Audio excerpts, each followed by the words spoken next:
What's going on, everybody? We're back on Tuesday. Welcome to the Legacy Driven Marriages Podcast. Hey, everybody. Oh, look, Steph didn't even wait for me to say partner in crime today. She's like, let's get this thing cracking today. All right, baby, I see you over there. I see you over there. Look, we're going to talk about something that is so critical to every relationship you have. But man, if you don't have trust in your marriage, you are doomed to failure. What I will tell you is, a lot of people, including myself, have made mistakes when it comes to trust, but it can be re-earned from somebody. We're going to give you some strategies today for cultivating trust in your relationship and how they will just compound on top of each other. And you know, it's crazy stuff. I was thinking about this before we started. It's wild to think, especially I didn't grow up trusting anybody because of the things that I had been through. And a lot of people experiences these things in life. And somebody could do something right over and over and over and over and over again, and you can build some massive trust. And you can take that all the way back, not even to ground zero.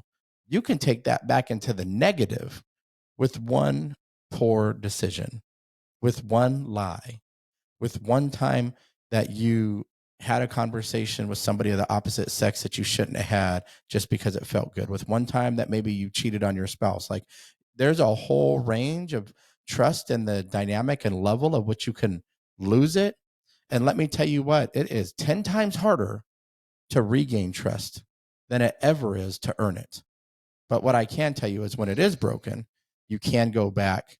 You can have a healthy marriage afterwards, but it really takes both people getting involved. So this episode might make a few of y'all uncomfortable. Might make you start to really look at yourself. I mean, I don't know. What do you think, Steph? This is a big one. This is a big one. Yeah, this can be a tough topic, honestly. But trust is so crucial to a relationship because how do you have a relationship without trust? You can't really, because that's what it's built on. So we can't I can't say it enough. To me, trust is like that is the relationship. So if you can't trust your partner, how do you have a relationship? Yeah, I mean, trust would be the difference between building your entire relationship on bedrock, literally an immovable object, or building it into the sand right next to the ocean with tidal waves coming in. You literally just can't have it. You can't have it, and it'll never be fruitful, and it'll never be able to move forward, and you'll never be the example for the people. Man, trust is real in every facet of your life. It doesn't matter if it's work, home, gosh, with your kids, like maintaining trust with your children, with your friends. This episode is about getting as raw and real as we can get, and really going over. We're going to give 4 different keys to really how to build an amazing level of trust and magnify that in your relationship moving forward. But I want to give 2 little bonus ones to start, even though we won't go heavy into them. You know, last week we talked about communication and how that really is a lifeblood of maintaining your relationship. If this is the bedrock, if trust is the bedrock, then communication is the house, right? That sits on top of the bedrock. And so if you didn't get a chance to listen to it, make sure you go back and listen. We talked about 2 things that really help build trust out of that are bonuses for this week: open and honest communication, and active listening and empathy. Yeah, we did a whole episode on the communication piece and that honestness and the vulnerability. And so you have to go back and listen to the last one for that. So we don't want to spend a lot of time on that today because we already covered it. Right. But they're critical, guys. So if you didn't go listen, that is part of this also. And what's cool is you're going to see a lot of similarities in probably most of these episodes, because these foundational principles for your life also translate over into your relationships. And I really want to dig into this first one because it seems so simple, right? You think about it, Steph. Be honest and transparent. I mean, honesty really is the bedrock of all of it. It's the foundation of all of it. Be open and transparent with your communication with your spouse. It feels like we should just know. How do we want our spouse to communicate with us? And do we want open and honest and transparent conversations with them? Yes. Are we doing the same thing for them? I don't know. You got to ask yourself that question. What do you think, Steph? I have to say, I'm going to go back to my like first grade Sunday school class where They taught us treat others how you want to be treated. And when you look at your spouse, if there's things that they're doing that you don't like and you feel like they're not treating you the way you want to be treated, you have to Mm-hmm. remember that. And you have to remember that so when you're doing things to them, you need to remember how you feel. Treat them the way you want to be treated. So, when it comes to this, like if you want them to be open and honest with you, then you need to be open and honest with your partner. Because if you're not doing it, why will they? If they don't feel like they can trust you to share things with you, then they're not going to. Yeah. And it's hard, to be told that you're not trusted, right? I don't trust you. Those are some extraordinarily powerful words. And everybody tends to get very defensive when they hear that. But you got to sit back and you got to ask yourself, why don't they trust me? Did I hide some information one time? Did I delete some texts that I got that weren't a big deal, but maybe you would have thought that your spouse would have thought it was a big deal? Did I keep some secrets? Like, do I have even little white lies? Little white lies start to really erode that trust. And you really got to ask yourself those things and strive to be completely honest in your relationship. And man, I got to tell you guys, like Steph and I have had some pretty deep, honest, candid, radical conversations in our 23 years of being married together. And the reality is that is uncomfortable. Right? Like nobody likes sitting down and having some of those conversations about what's missing in their relationship, about that, maybe, hey, I don't know where things might be 2 years from now. We don't figure something out. We don't make some changes. Those things never feel good. But man, when you can have those open, honest, transparent, vulnerable conversations, the trust that you can build with your spouse, if you're both willing to fight for your relationship afterwards and move forward together and be better individuals so that you could be better in your partnership, is incredible. We know because we've literally done it. Yeah, I think about a time when I had a little like something with the car. Like I scraped the car and I knew Walt would be really upset about it. So I was like, I'm not I going don't to even tell know him. if I heard this story before right now. No. I'm not going to tell him because I just don't want to get into it. It's not that serious. Like he's going to make a bigger deal out of it than it really is. And I just didn't want to deal with it. So I just didn't tell him. And then they came and he saw something on the car, starts asking me about it. I don't know. I don't know where it came from. And he was like, questioning. What do you mean you don't know where it came from? He's thinking It like, just I magically know it appeared. wasn't there, and I know I didn't do it, and you're the only person that drives in this house. So I wasn't even recognizing what story you were telling. Like I was like, we had this conversation? I told it just hit me right now as you're saying. Go ahead. because past history has shown me that there's just certain things like that that just really upset him, and I knew that was one of those things where he was just gonna blow up about it, and I'm like I already know, I already feel bad. I don't need him to add to that. Like I just won't say anything.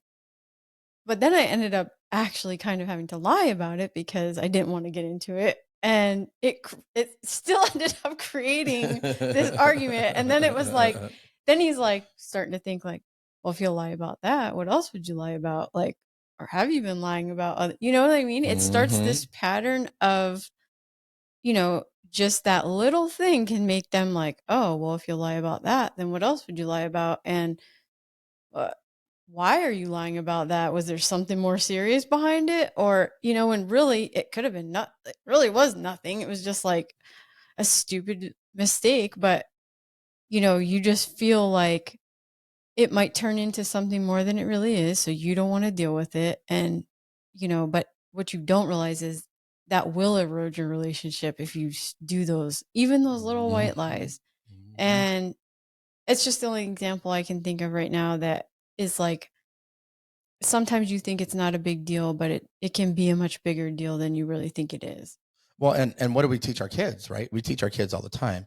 Just tell me the truth. If you tell me the truth, you still might get in trouble. There still might be accountability because you're responsible for whatever that truth is. But the level at which your punishment might be, or the way I might react, or whatever happens afterwards will be diminished because at least you were honest with me. I could dig that.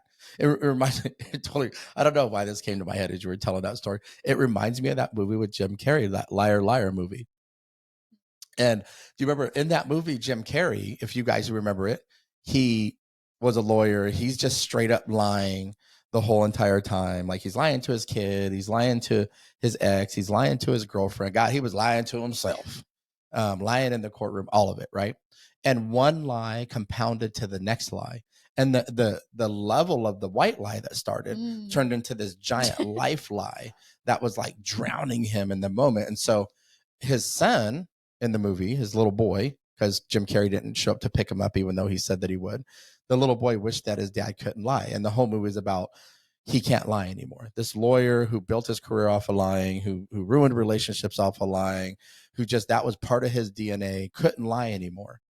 And it was about what he learned around telling the truth and taking accountability for actions and what it did for the relationships for him in that movie.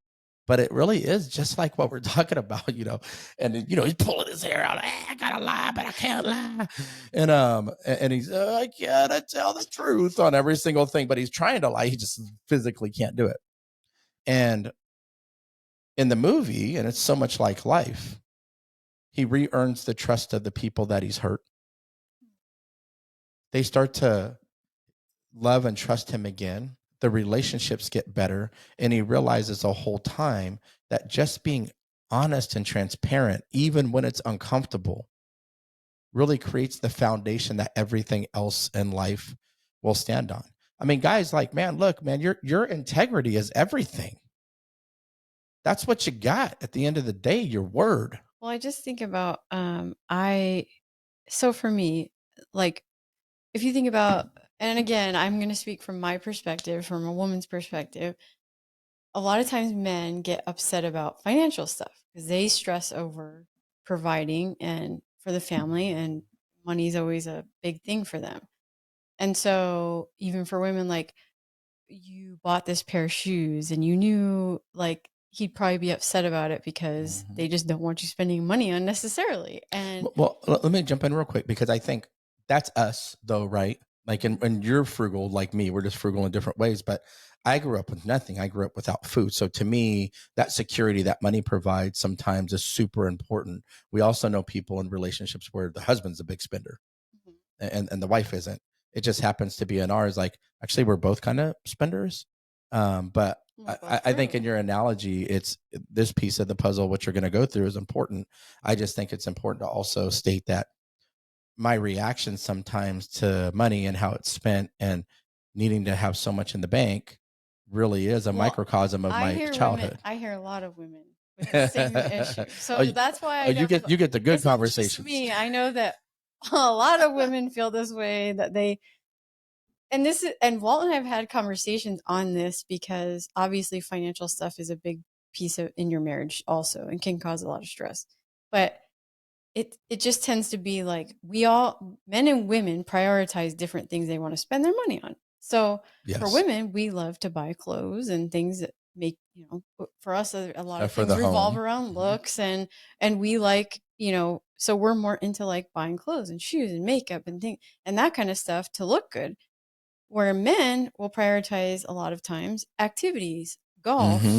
They don't mind spending it on that kind of stuff, fishing, golf, off-road stuff for the Jeep, like hanging out with your buddies and having a couple beers. So we all prioritize what we spend it on differently. So there's like that's an issue where that's a compromise you have to make in your relationship because we used to get in arguments over this because there'd be something I want to spend it on, but he doesn't want to spend it on that. But we have to make compromises there because there's going to be things he wants that I don't want. So like that's why I say like sometimes it's these little lies though that so I lie, like I hide that I bought something because I know that's just going to upset him unnecessarily, I feel like. But then he's going to see it as like, "But why'd you hide that?" Like, and we can't have that kind of we can't hide and lie about even little things like that. We just have to share it and talk about it and reach compromises that work for both parties because we're never going to always agree on that stuff. Yeah. And that's a big one. Like what we're going to spend our money on. Because there's a lot of people who even keep separate bank accounts for that reason, because they don't want to have to fight over every transaction that they're doing, because they're not going to agree on it. Women are going to get their nails done. Does he want to spend money on that? No. But he wants to go golfing. Does she want to spend money on that? No. So, and that's the compromise. But and I love that you brought up the little stuff, because we all think of the big stuff when we think about honesty and transparency. And those are no-brainers. Those are easy. Those should be non-negotiables. But it is these little things that really will atrophy the trust that you have with your spouse. I think that's an amazing point. Yeah. And so number one was be honest and transparent. Our number two is share responsibilities equally. And this is definitely... What you laughing over there for?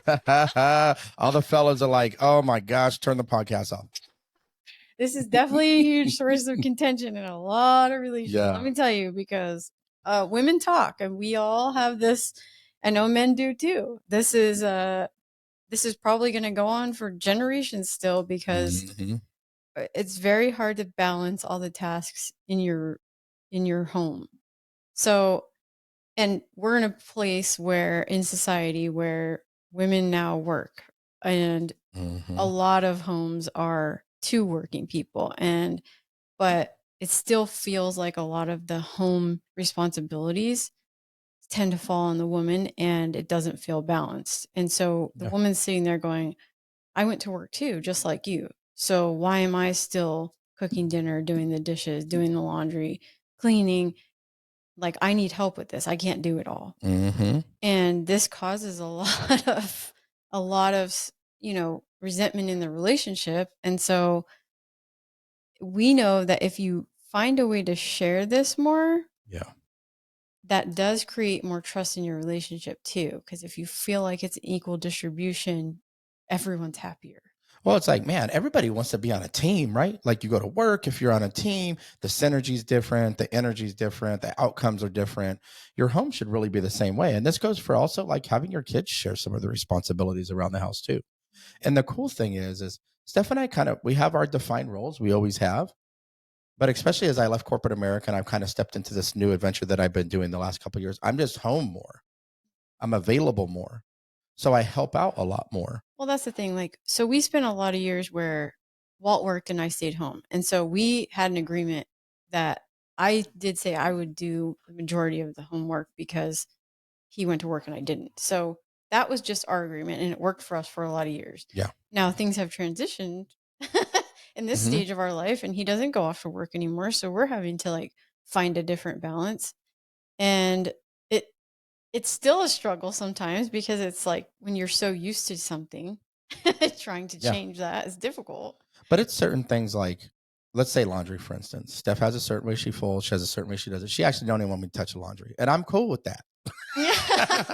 And I'm cool with that. But I can pick up the slack in other areas where, like, let's say I'm going to make some lunch real quick. Well, I'll make her lunch while I'm making mine. We're going to eat the same thing most of the time. I'll make her lunch while I'm making mine. It's when the kids were little, it was, me taking a turn a couple times a week and doing bath time for them. It's me, we'll get done eating dinner. We eat the dinner at the dinner table together as many nights as we can now that we have teenagers. But every night when they were little, it's me taking without being asked, me just seeing that, hey, she might be tired. Like, let me just go do the dishes. It's not even really that big of a deal. So I always took care of the outside stuff. But that's why I say, like, for us, it was a little different. But I know I hear a lot of couples talk about this, because this is a real point of contention. They both work, and a lot of women are feeling like they're still doing everything at home, even though they work a full-time job, just like the husband. And that's where we need the men to step up a little bit and share in the responsibility. Like, one of you cooks dinner, one of you does the dishes. Like, you both take turns doing laundry. You both take turns with the kids' responsibilities, picking them up, dropping them off, all that stuff. Because we know there's a lot, especially when you have kids, there's a lot of tasks. And, Walt, when he was working, and we got to the point where our kids were older and now they're doing a lot of activities, and it was a lot of chauffeuring them around, he did still come home and take our daughter to her club volleyball and tried to share in some of that, because it was a lot. It's just a lot to run the household. It was unsustainable for Stephanie. And, I went to a company today and I talked about self-care and maintenance. It's part of my jam and what I do on the side of us doing stuff like this. And it's amazing how many people were struggling. One of the statistics that I found during my research to do this was that 27 hours a week are spent more by moms and dads, but a combination between the two. 27 hours a week are spent by parents and families doing household stuff for the kids, for the dog, for the house, for the whatever, right? Just Yeah, it's maintaining a your whole house. nother job. So it's literally more than a part-time job to do that. And we wonder why as a society that we're exhausted. But what if we can start to share that, like have more of an equitable distribution of those responsibilities for however it works best for your family? Well, even for us, like as we've gotten older and we made more money, like now some of that stuff we pay people to do. Like we pay someone to do it, take care of the Yeah. yard because it got to where we just didn't have enough. He couldn't be home to do that, and we just Yep. didn't have enough time in the day to do everything. So it Well, and it was was like, like on a Saturday, I didn't want to spend 4 hours out there doing the yard when right. I worked so hard all week that I just wanted to enjoy the weekend and spend it with my family and have a good time. So if you have an opportunity and your income level is that, because I couldn't do it till the last couple of years. I've never had the opportunity to do that with how much money I was making, especially when I was in the military. Find opportunities to like earn some time back, right? And sometimes that might cost you a little bit of money, but you can always make more money. You can't ever have more time. And so I think figure out, have a conversation with your spouse, figure out where you guys can help each other, where you guys can partner together. And as you guys build a stronger foundational teamwork in your relationship, you're going to see that start to promote um, a different outcome for maybe where you're headed now. And fellas, I got to tell you, hey, there's some things that we like to happen. And if your wife's more rested and she feels like you're putting in some effort and she feels like you're being more part of the team when it comes to being home, typically there's a pretty good outcome for you Yeah, when it comes she's to gonna that have too. more energy for you if she's not putting Mhm. that energy into doing all of And we all want our wives to have more energy for us. And so, look, and then when they have energy, this takes us to number 3, express appreciation and gratitude. Man, this one, it's so crazy to me when our marriages are struggling and we're in these tornadoes of emotions and the struggle, how hard it is to just say thank you to your spouse, like the most important person in the world to you. You struggle to say thank you and acknowledge the things that they're doing. It's like we it. just get caught up in all these expectations of what they're not doing. And you like wanted these 5 things done because you felt like they should have did this and you expected them. They do 4 of them. And you ain't even thinking about the gratitude for the 4 things that they did amazing, that made your life easier, that took care of the house, that did whatever. You're thinking about the one thing that they didn't do. And you're upset about the one thing that they didn't do. What I found in my life right now, and I'm really hyper focused on this, like I start my day talking to God, giving 3 gratitudes a day. It could be super simple stuff. What I found is the more I show appreciation for my wife, the more I show appreciation for my kids, the more I just have gratitude for my life. Like, wow, we get to live these lives. How blessed are we? Man, my energy and the way that I interact with everybody around me and just how I feel, my certain level of happiness every single day is so much better than what it was. When you're in that emotion, it's really hard to do that sometimes. But if you're intentional about this and you really practice this and you're mindful about doing this in a extraordinarily profound way, it will change every single relationship you have. Most importantly, your spouse. So express appreciation and gratitude. God, everybody wants to feel thanked Mhm. and like what they do matters. Yeah, I have to say this is one of the areas that Walt actually talked to me and shared with me that, it's the type of stuff we take for granted. He actually told me he likes to just be thanked sometimes for going to work and supporting the Mm-hmm. family. And I didn't realize how much that meant to him. And it is the kind of thing that you just kind of like, well, we all, yeah, you kind of have to work. Like you just kind of like, that's kind of expected. You kind of just think it's everybody does that. So why do I need to thank you for it? That's kind of the mentality we get in. But like he said, everybody likes to be thanked. We all like to be Yeah. thanked and appreciated. That always makes us go the extra mile when we get that. Even for me, I don't think I even realized how much it meant to me too. I I know I needed to do those things. I knew I needed to take care of the kids in the house and I just kind of felt like that was my job. But the times where he did take time to say, "Thanks, babe," Yeah. that was, this was really helpful or whatever. Man, that meant so much to me. And then I did want to do it more because it feels good to be appreciated. Well, think about like you just helped me create that presentation that I delivered today, right? And I've thanked you quite a few times because you just crushed it. How did that make you feel when I was like, man, babe, that was so good. Man, I felt good doing that presentation today. Like it was professional, so much better than I Yeah, could have did. Thank you. How did that make you feel? great. Right. And so, ladies, I got a challenge for you, ladies. Just check it out. Just trust me on this one. Later on this afternoon, if you're listening to this in the morning or if it's evening, do it tomorrow. Give your husband a kiss and say, thank you for working so hard for our family. He might even cry. He might even cry because every man wants to be respected. And when you say, thank you for working so hard for our family, they feel acknowledged and they feel seen and they feel loved. And then say, I really respect how hard you work. You watch the difference in your husband. He might think something's wrong. Like, what, are you okay? Are you sick? Like something happening? But what I will tell you is like, I want you to just really see his reaction. And ladies, if you just took 1 or 2 days a week and did this, you don't have to do it every day. 1 or 2 days a week and did this, man, your husband would really interact with you much different. And fellas, it's your responsibility to do this for the ladies too. Yeah, for the guys out there, if you just say like, man, you're such a good mom. You take such good care of our kids.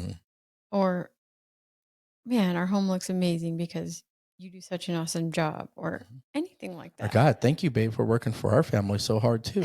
You know what? You're so beautiful. I just love you so much. That Man. stuff goes really far.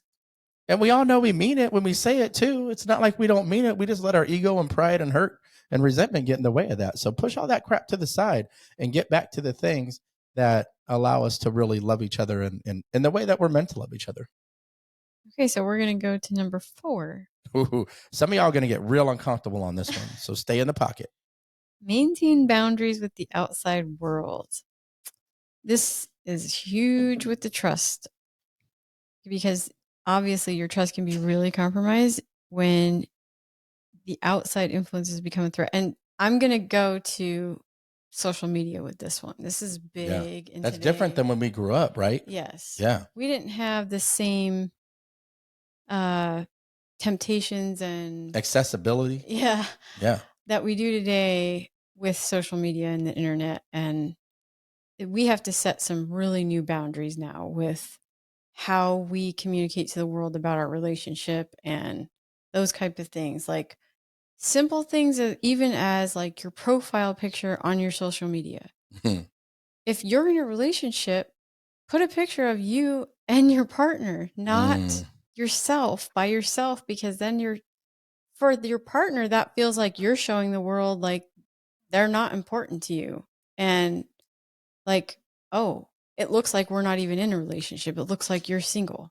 So you're showing everybody on social media that like you don't prioritize the relationship. That's how your partner's going to feel. Or you're posting thirst traps. You're trying to post something to get a reaction and get some likes from the opposite sex. Or maybe fellas, you see a chick in a bikini or you see her posting her thirst trap picture and you're like, dang, like, heart it.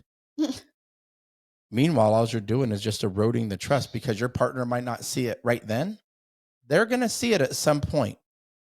And then you're going to hurt some trust that you're going to have a really hard time getting back. Yeah, if you're giving attention to other people of the opposite sex and you're not giving that attention at home, then what do you think that's going to do to your relationship? It's not going to be good. And then you got to have a candid conversation and be real with your spouse to say, or your partner in your relationship to say, okay, I'm really feeling this way. Like I'm kind of lusting over here and I'm kind of looking over here and my attention's diverted over here.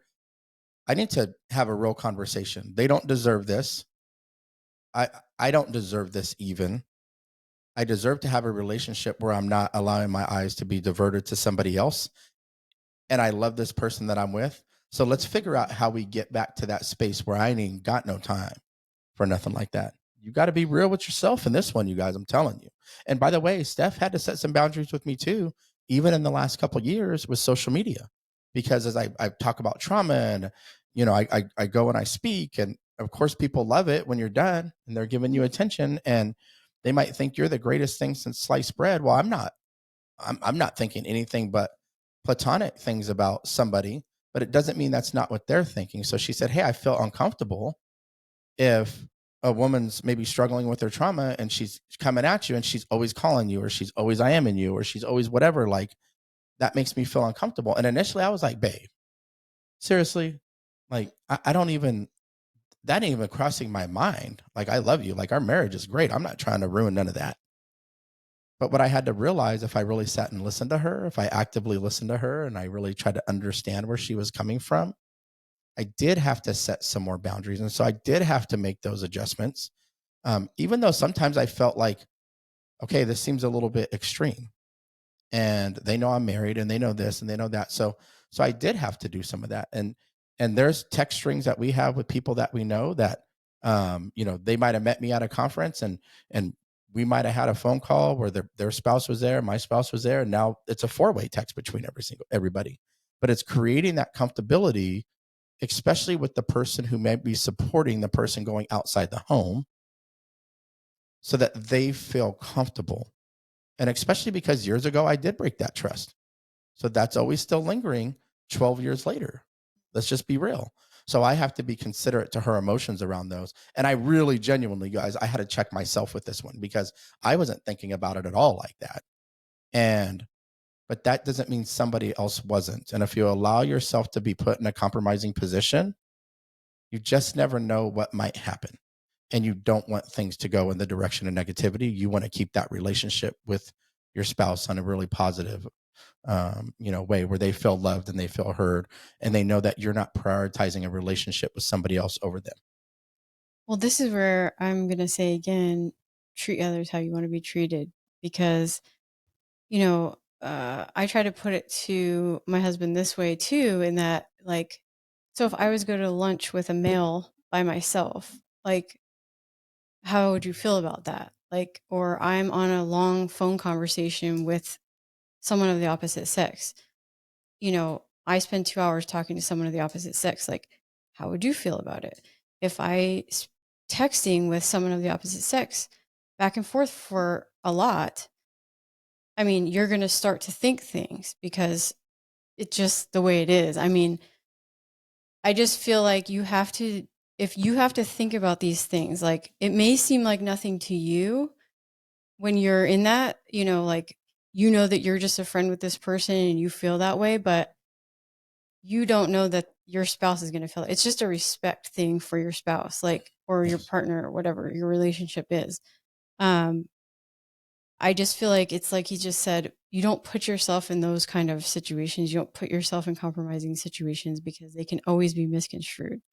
If someone sees me out to lunch with someone else, another male, they're going to jump to conclusions. They're going to go tell my partner that, Right. why is Stephanie out with some dude, having dinner or lunch or whatever? Because, sometimes it's a work lunch, but it's still like, you should still find ways to make it to where you're not just with the opposite sex in those situations, because it's just putting you in compromising positions. Like, Yeah, you don't want to undermine trust, and you don't want to erode that trust unnecessarily either.